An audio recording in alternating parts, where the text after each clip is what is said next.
can't hold it much longer. Gotta let go so I can be free.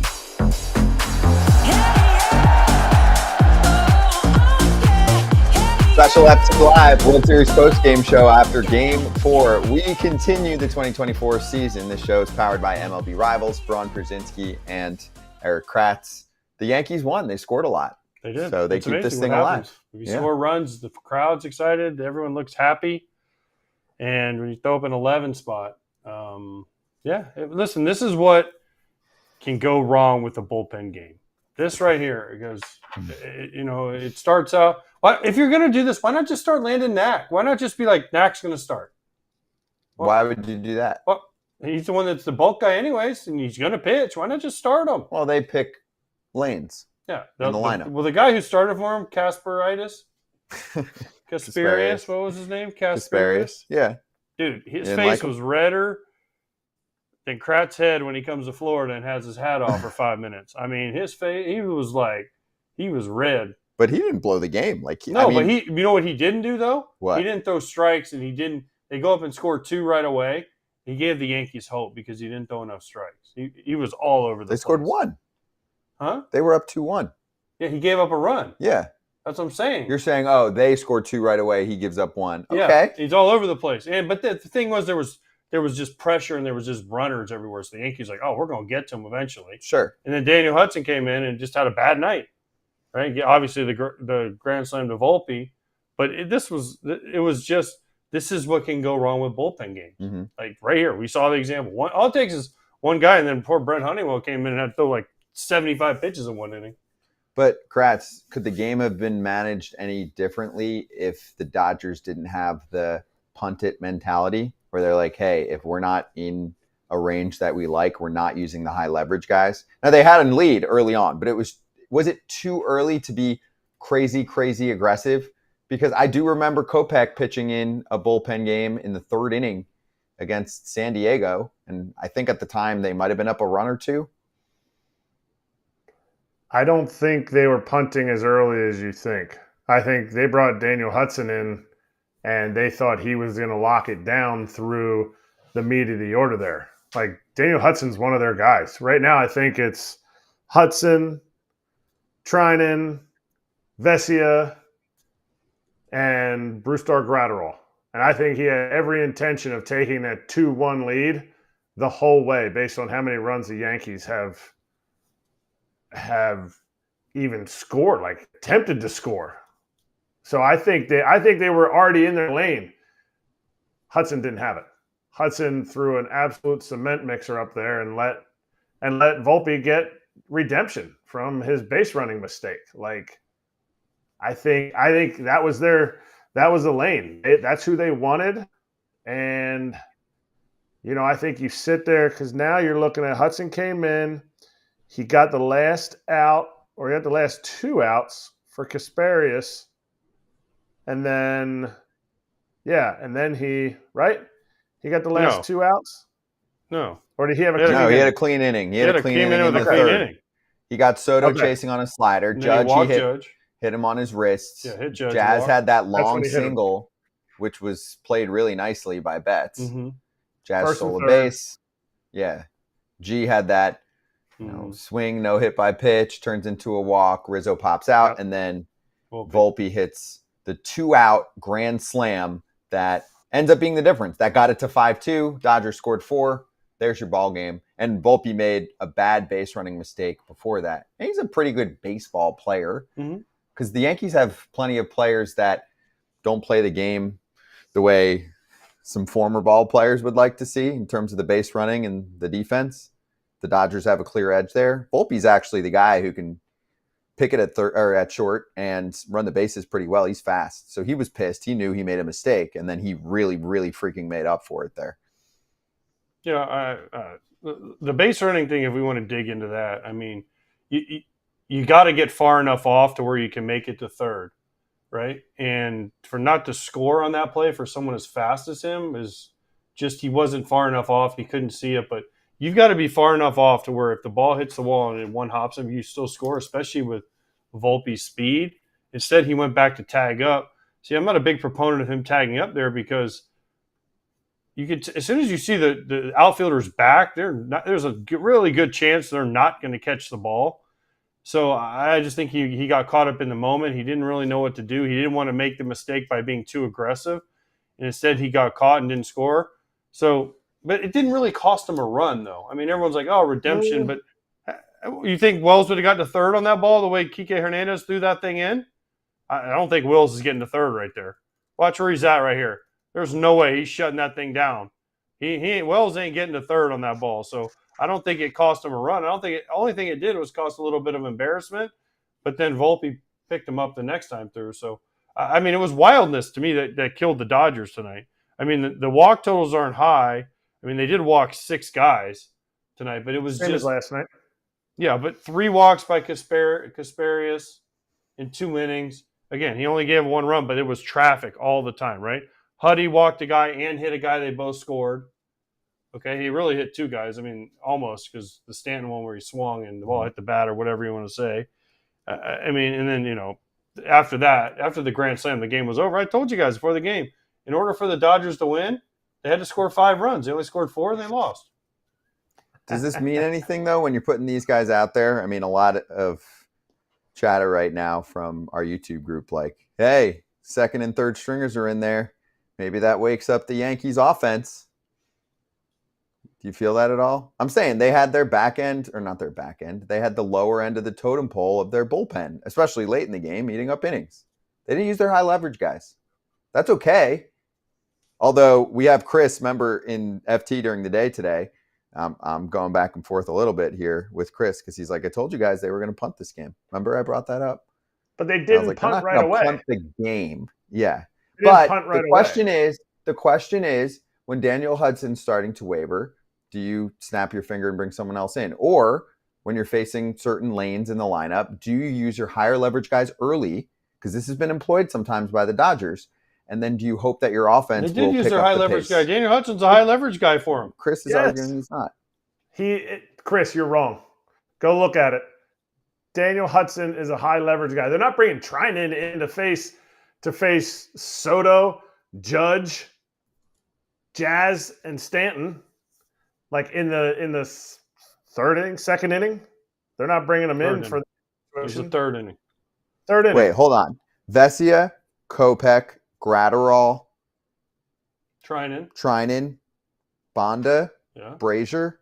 I'd say that's their top 6. And they didn't pitch any of them. So is Hudson really a high leverage guy? Innings for him. You don't think Hudson's in there?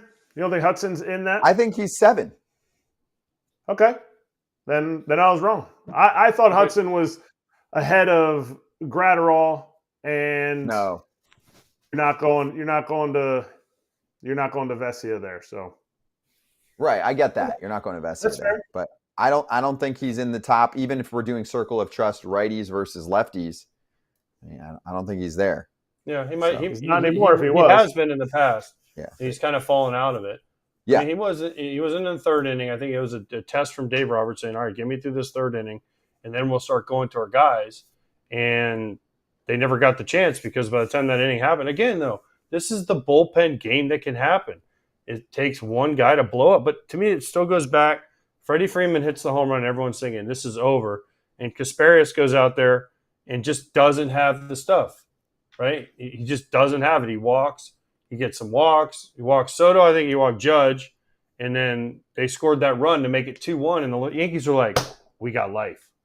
We got life. We're not dead. Right? In the second inning, he gets through it, but there was like traffic everywhere again.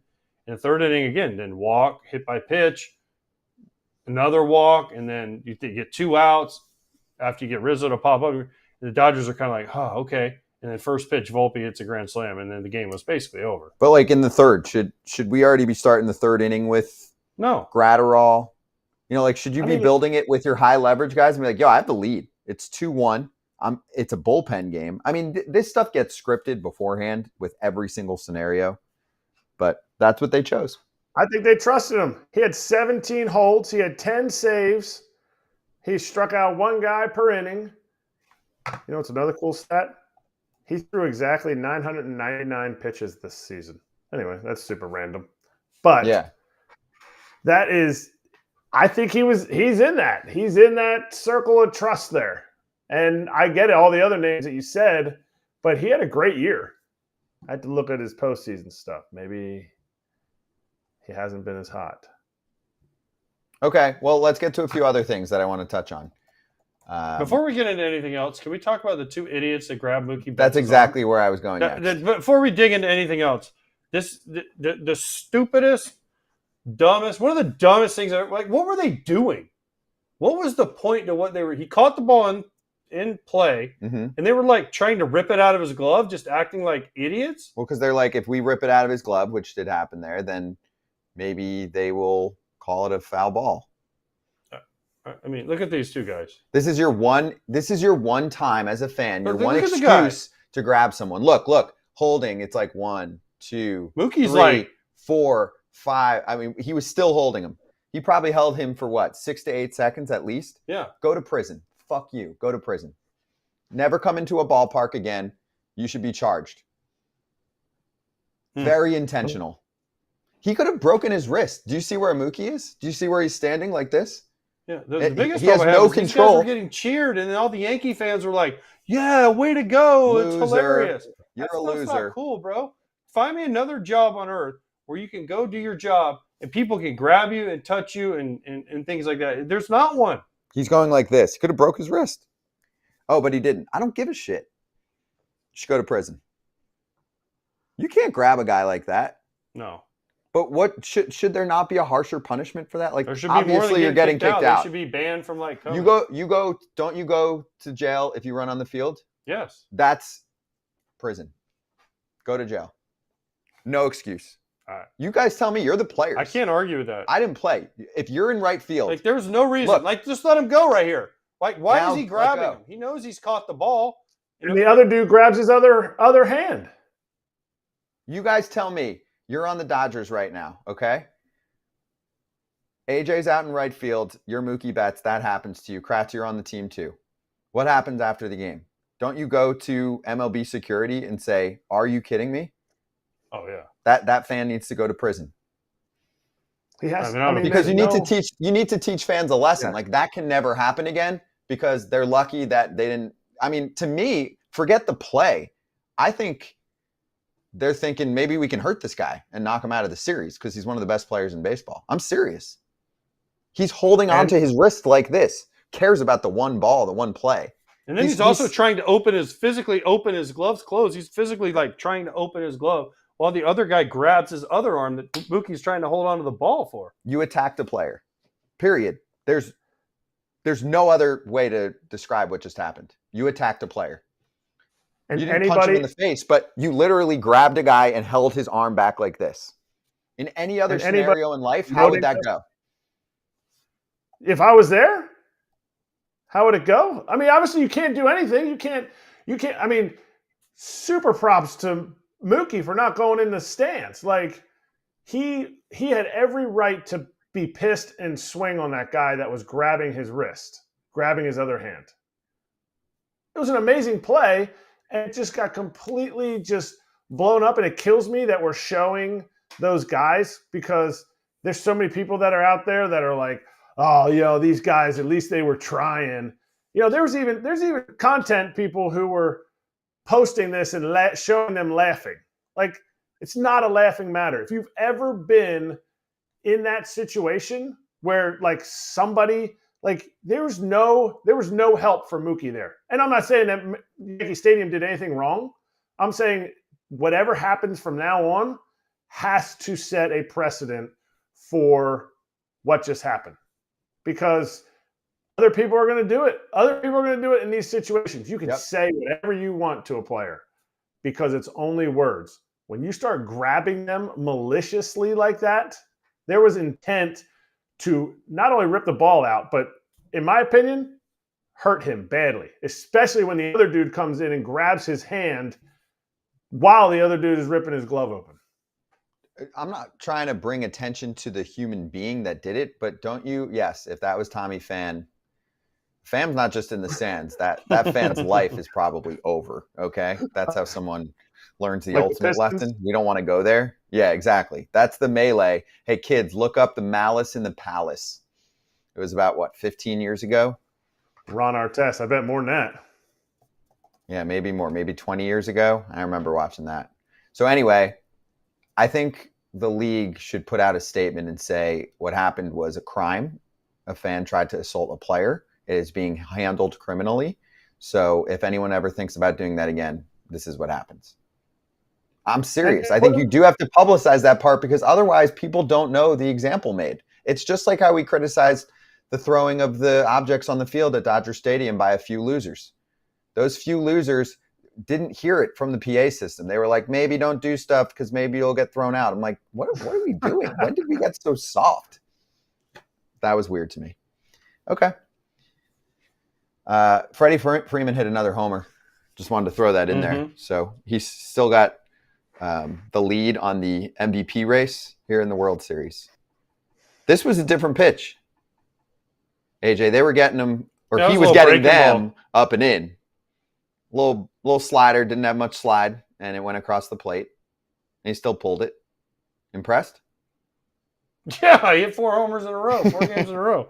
Now, if he gets 6 if you go back to the other World Series. If he gets to 5 in a row, then he can talk to me because, who hasn't hit 5 homers in a row in 5 games in a row? I mean, who hasn't done that, right? But, I mean, in the World Series, first 4 games to hit home runs, it's pretty amazing. It is 6 amazing. in a row, 6 World Series games in a row. It's pretty awesome now. This was a little bit of a different pitch, but, I mean, when this ball went out of the park, you're like, all right, this series is over. Like, that's it. It's over. Because you could tell the crowd. But again, man, they give the Yankees credit. They fought back. What did you want the Dodgers to do differently? They had to do a bullpen game. I wish they would have just started Landon there. And let him go for as many innings as he can. He ended up throwing 4 or 5 innings, didn't he? I don't know if it was that much, but he threw 4 innings. 4 innings. He got 4 innings. Okay. I understand what you're saying. It's just how bullpen games operate. I thought maybe you just say screw it and try to be super aggressive and be like, yo, it ends tonight. We're not giving these guys another chance. It's cold tomorrow. Let's bring in all the big boys. What do you think? And what are you afraid of? You're going to run out of guys? If Hudson probably got through that 3rd inning, then you got to cover 6 innings and you name 6 guys, they probably would have lined up to get through it. But I think as soon as, obviously, Dave Roberts also, here's the thing. You don't want to blow all those guys because a lot of those guys pitched last night too. So if you throw them tonight and you don't win that game, then tomorrow you're really screwed. Right, I understand that. And for the rest of the series. When Hudson's looking wild, is there a time when you remove him or you're like, we're dealing with the bottom of the lineup. They haven't done much. Let's see if he can work through it. He got that second out. It's like, this is the guy. Volpe's the guy. I don't think we need to make a pitching change to get Volpe out. In my opinion, that's what you're thinking there. But I also wonder what pitch were they trying to throw? It was a 86-mile-an-hour slider. I know it backed up. Up and away. Freddie Freeman has an open base. He's hit a home run in every single game. Stop letting him beat you. Like, what were you trying to throw? To me, you need something that's going away from him. I know he extended on it, but that ball was coming back into him. Were they trying to go slider back foot? Like, he's one of the hardest people to back foot a slider to. I'm not sure what the selection was there or why even. I'm not saying we give the Cole. I'm not saying we give him one of these, but you definitely don't let him beat you. Well, now he's the guy you circle, right? I mean, he's been doing this every game. And is Ohtani okay? He's been the guy. Yeah, is Ohtani okay? I mean, he's making contact. He's swung it better today. It's okay? He definitely swung it better today. But can we stop with again, we talked about this a little bit yesterday, like with the holding of the – dude, just run. Yeah. I mean, you can't never judge anyone's pain tolerance for each person, but it's just weird. He can take a full hack and swing and do all this and run as soon as he hits the ball, but as soon as he gets on base, he holds his. I don't know. Yeah, I don't know. It's not a. I don't know. It's just one of those weird things to me. That's just he just does it on the bases, not when he does anything else. But tomorrow, I'm looking forward to tomorrow's game. Yeah, tell me what to expect. Bounces back. Okay. And I want to see how Cole does again. Second time for both these guys. I mean, I'm happy. I mean, I picked the Dodgers to win this series, but I'm happy that this game, this series deserves more than a sweep. Mm-hmm. It deserved at least some sort of drama. There you go, Kratz. final thoughts here. What do you got for tomorrow? I don't need a prediction yet. Foul Territory is going to be on tomorrow. If you're unaware, we do a show 1 to 3 Eastern every single weekday. So we'll be on tomorrow. We'll get some good guests involved. Who's on tomorrow? Carl Ravitch joining us. If you take away what he did this season, is there anybody else you'd rather have up there than Gerrit Cole? When you talk about, like, your Max Scherzers, your big game pitchers, even Charlie Morton's pitched in big games. It's an elimination game. Like, this is why they paid for Gerrit Cole, and they paid big cheese for him. No, I want Zach This Wheeler. year I'd take Tarek Skubal. I take Skubal this year. I take Wheeler last year. But Cole's up there. Yeah, Cole's in the top. I mean, if I had to pick 5 guys right in baseball right now to pitch a game I have to win, Cole's definitely. I mean, right now I'd take probably Skubal, the way Sale pitched this year, just because I know him. Cole's in there. Wheeler's in there. It's a short list. It's a very short list. I'm trying to think if there's any other one. I mean, off the top of my head. I'm afraid of what Hudson Strider. brings. I mean, if he's healthy, right. I'm talking guys that like this year, like that. Yep. Maybe. I don't know. Yeah, I mean that's it for me off the top of my head right now. I mean those 4 guys. Maybe Corbin Burns. Like a George Kirby or the entire Mariners starting staff, maybe. Yeah, I would probably put all of them in the top 5. But I get it.